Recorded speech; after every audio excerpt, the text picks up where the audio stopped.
And she was basically saying, well, we'll give you your 19 hours if you sign this document stating that you will release Howard County from everything that happened to your daughter from basically the beginning of time.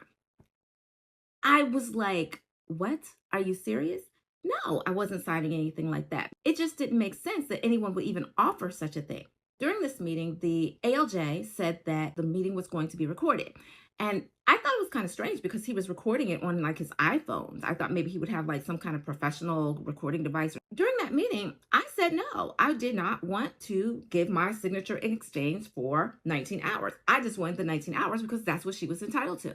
It ends up, the ALJ, I believe, was crooked and in some way in cahoots with Howard County because I made it very clear what I wanted. My mom was in there as my witness. The agreement that I made was that I would not come back for any more hours regarding that situation. So when the meeting was almost over, the ALJ wrote up the mediation document. So basically, Howard County got what they wanted by using that twist of words. The ALJ wrote in this mediation documentation, "and the foregoing," which I thought meant going forward, but it meant actually proceeding. So basically, Howard County got exactly what they wanted because anything prior to that date was forgotten, completely forgotten. And I specifically said that that is not what I wanted. So I thought at least I could go back and fall back on the mediation recording. So I contacted the office to get a copy of the recording. Then I find out, oh, mediations are not recorded. I strongly believe there was a conflict of interest with this ALJ because he knew and she knew. Everyone at that table knew what I had said that I did not want, but they wrote specifically what I said I did not want. I didn't have anyone with me except my mom, and neither one of us are lawyers. I couldn't believe it. Howard County had gotten over again without a trace of dirt, just got over completely. No accountability, nothing. So one of the things that really bothered me during that time period with all that was going on with my daughter at Ellicott Mills was the fact that we had this meeting. And in this meeting, my daughter's educational consultant was there, her therapist was there, and then there was a whole round table of about 12 people. So during this meeting, the behavior therapist and the psychologist were giving their spiel on what they were doing for her and all this other stuff. One of the staff, who was very familiar with my daughter, actually stood up during this meeting and said she couldn't do this. It wasn't right. The services that they said they were providing, my daughter never received. She never received any of those services. This staff was so upset about what was going on with my daughter that she cried and got up and walked out of the meeting.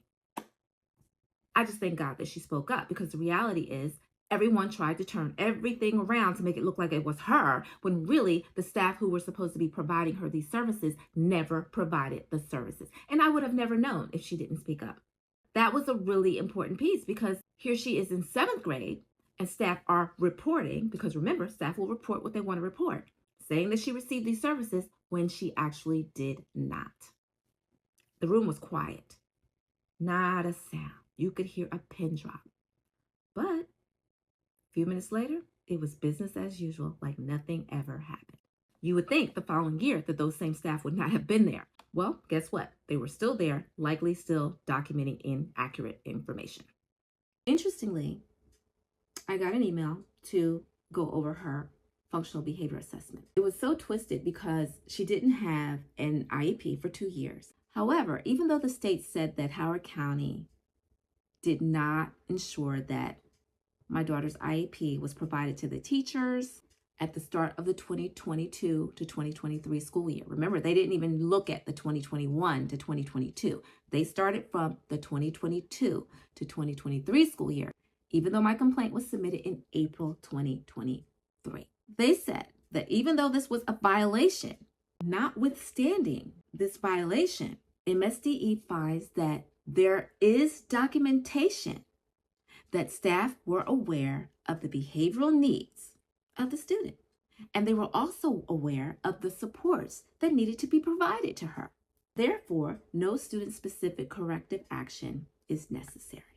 So you have a student where no IEP is on file for 2 years. So it's stated that Howard County did not ensure that the teachers had access. The counselor didn't have access. The psychologist didn't have access. Those were the only people who would have been allowed to have access. Anyone else would have been a violation because IEPs are confidential.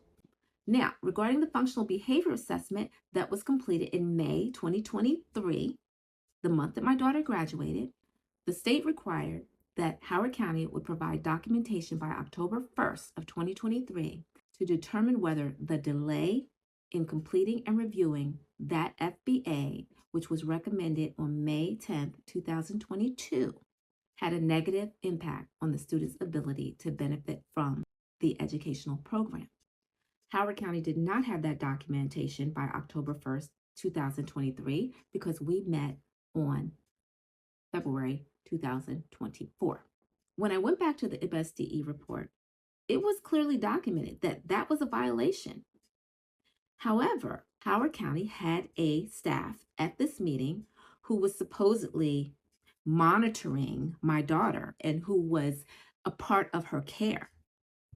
Never heard of this person, but she was supposedly working with my daughter behind the scenes. Why behind the scenes if she needed someone to work with her in the scene? So this phantom staff who was actually at this meeting informed me that she was part of the team. She had just started that year. She made sure that the teachers and everyone had a copy of the IEP because she distributed it. If that were the case, why did the MSDE report state that Howard County did not ensure that the teachers had access to her IEP? So the staff was created, but if you're going to create a lie, then make sure you got everything in order, because that's not what the Maryland State Department of Education final report stated. It was already a confirmed violation, so why are we creating people?